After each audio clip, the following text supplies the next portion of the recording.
so much now that Cuddles was near.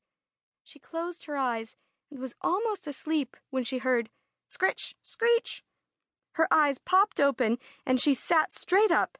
Cuddles was scratching a bedpost. "Don't do that, you'll mark up my bed." Rachel pushed the covers aside and climbed out of bed.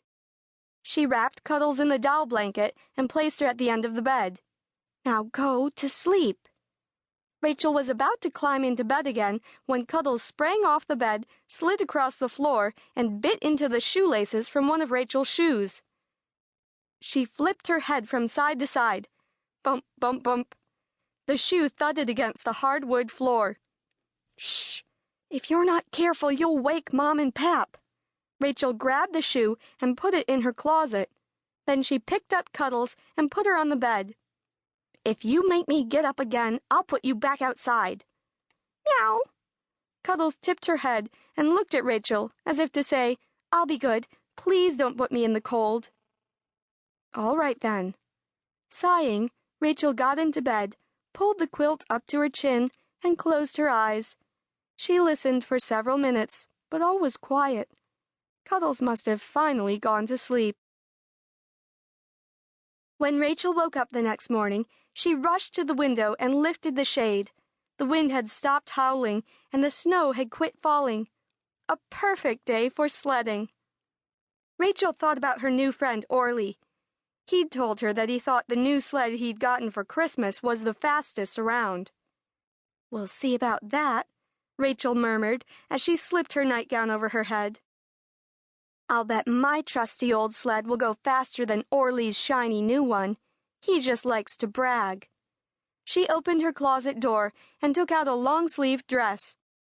"I'd better dress warmly today if I'm going to race my sled during recess." After dressing, Rachel hurried downstairs to the kitchen. Mom was in front of their gas-operated stove, stirring a pot of oatmeal.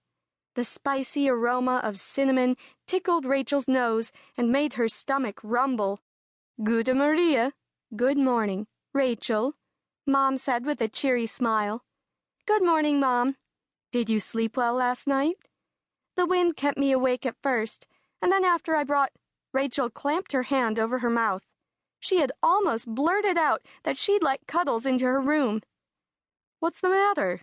Mom asked, squinting her blue eyes. "Why are you covering your mouth?" Rachel dropped her hand. "Nothing's wrong. I slept okay. How about you, Mom?"